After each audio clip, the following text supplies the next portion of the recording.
আজও ঢাকা, নারায়ণগঞ্জ, গাজীপুর ও নরসিংদীতে সকাল ৭টা থেকে ১৩ ঘন্টা কারফিউ শিথিল থাকছে। কারফিউ নিয়ে আরও জানাতে চট্টগ্রাম ও বগুড়া থেকে যোগ দিচ্ছেন সহকর্মীরা। শুরুতেই চট্টগ্রাম থেকে যুক্ত হবেন সহকর্মী আব্দুল্লাহ রাকিব।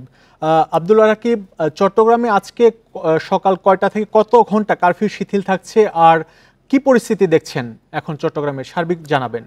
প্রিয় নাম্বার সেট করে বিকাশে সেন্ড মানি করুন ফ্রি। চট্টগ্রামে আজ যে কারফিউ শিথিলের পরিস্থিতি একেবারেই স্বাভাবিক বলা চলে, অর্থাৎ সকাল 6টা থেকে রাত 10টা পর্যন্ত যে কারফিউ শিথিলের সময় জেলা প্রশাসন কর্তৃক সে সময় এখন চলছে।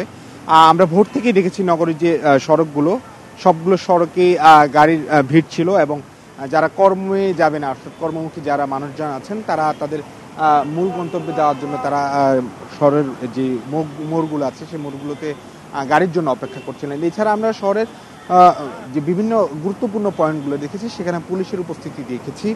যেহেতু গতকাল চট্টগ্রাম নগরীতে একটি বিক্ষোভ মিছিল থেকে পুলিশ বক্স ভাঙচুরের ঘটনা ঘটেছে, সেই ঘটনাকে কেন্দ্র করে পুলিশও সতর্ক অবস্থানে আছে এবং সাধারণ মানুষের যে জীবনযাত্রা, অর্থাৎ যে অফিস আদালত, ব্যাংক থেকে শুরু করে ব্যবসা প্রতিষ্ঠান, মার্কেট সবগুলোই স্বাভাবিকভাবে অন্যান্য দিনগুলোতে যে কারফিউ শিথিলের সময় সেই শিথিলের সময়ের মধ্যেই তারা তাদের কার্যক্রম চলছে। জনজীবন আসলে স্বাভাবিক হতে শুরু করেছে, তবে মানুষের মধ্যে কিছুটা আতঙ্ক রয়েছে, যেহেতু কর্মসূচি এখনো স্থগিত করেনি যে ছাত্ররা, এবং সেই কর্মসূচিকে ঘিরে প্রতিদিনই চট্টগ্রামে কোনো না কোনো তাদের কর্মসূচি হচ্ছে। এবং জানতে চাচ্ছিলাম যে আজকে বৈষম্য বিরোধী ছাত্র আন্দোলনের যারা আছেন তারা কর্মসূচির ঘোষণা করেছেন। আমরা দেখেছি গতকালকে চট্টগ্রামে বেশ কিছু সহিংসতার ঘটনা ঘটেছে, পুলিশ বক্সে আগুন দেওয়া হয়েছে। তো আজকে এই ছাত্র আন্দোলন এই কেন্দ্র করে কোথাও তাদেরকে জড়ো হওয়ার খবর পেয়েছেন কিনা, বা এখন কি পরিস্থিতি দেখছেন?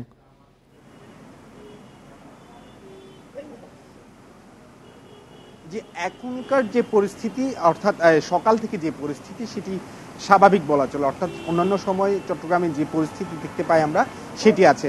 ছাত্রদের আজকে একটি কর্মসূচি রয়েছে, অর্থাৎ কেন্দ্রীয় যে কর্মসূচি, বিক্ষোভ কর্মসূচির আওতায় আজ চট্টগ্রামে বিকেল 3টায় নিউ মার্কেট মোড়ে তাদের জড়ো হওয়ার তারা ঘোষণা দিয়েছে। চট্টগ্রামে যারা সমন্বয়করা আছে তাদের সাথে আমরা কথা বলছি, তারা বলছে গতকালকের মতো তারা আজকেও বিপুল পরিমাণ শিক্ষার্থী এবং শিক্ষার্থীর পাশাপাশি সব শ্রেণী পেশার মানুষকে তারা আহ্বান জানিয়েছেন যে আজকের এই কর্মসূচিতে তারা অংশ নেওয়ার জন্য এবং তাদের যে প্রতিবাদ সেই প্রতিবাদে সামিল হতে।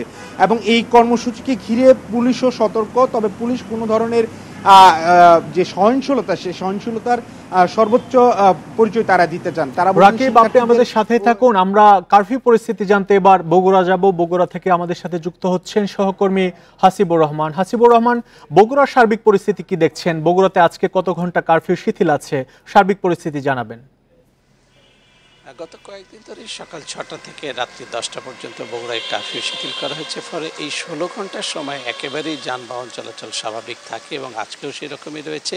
আর এখন আপনার দোকানপাট বন্ধ দেখলেও মূলত বর্ষা বা এই দুর্যোগপূর্ণ আবহাওয়ার কারণেই দোকানপাট খুলতে একটু দেরি হচ্ছে। তবে এই বাইরেও যে তথ্যগুলো আমরা দেখছি, মহাসড়কের যে পরিস্থিতি, সেগুলো নিয়েও আমরা কিছুক্ষণ আগে কথা বলেছি এখানকার পরিবহন মালিক যারা রয়েছেন তাদের সাথে। তারা যেটি বলেছেন, দিনের বেলা যানবাহন চলাচল একেবারেই স্বাভাবিক রাখা হয়েছে। বেশ করে পরিবহন মালিক সমিতির নেতা আমিনুল ইসলাম জানিয়েছেন যে রাতে তারা কিছুটা যাত্রীদের নিরাপত্তার কারণেই যানবাহন চলাচল সীমিত রেখেছেন, তবে সেটিও তারা খুব শীঘ্রই স্বাভাবিক করবেন। এর বাইরে বগুড়ায় সব জায়গাতে আমরা বেশ স্বাভাবিক জীবনযাত্রায় দেখতে পাচ্ছি। আমি গত রাত্রে বগুড়া শহরের বাইরে বেশ কয়েকটি উপজেলা এলাকাতেও গিয়েছি। সাধারণত এ ধরনের নাশকতার পর আমরা যে ধরনের চিত্র দেখতে পাই, সন্ধ্যার সময় দোকানপাট বন্ধ হয়ে যায়, কিন্তু আমি আজ কালকে বেশ কয়েকটি গ্রামেও গেছি, তাদের জীবনযাত্রা স্বাভাবিক রয়েছে। 10টা-11টা পর্যন্ত আমি বাইরে ছিলাম, সবখানে জীবনযাত্রাকে আমরা স্বাভাবিকই দেখতে পেয়েছি। দোকানপাট খোলা রয়েছে, কেনাকাটা চলছে, সব মিলিয়ে বগুড়ার পরিস্থিতি একেবারে স্বাভাবিক রয়েছে। এর বাইরেও আইন শৃঙ্খলা রক্ষাকারী বাহিনীর সদস্যরা কঠোর অবস্থানে রয়েছেন। কারফিউ পরিস্থিতি নিয়ে আমরা জানছিলাম চট্টগ্রাম এবং বগুড়া থেকে সবশেষ পরিস্থিতি।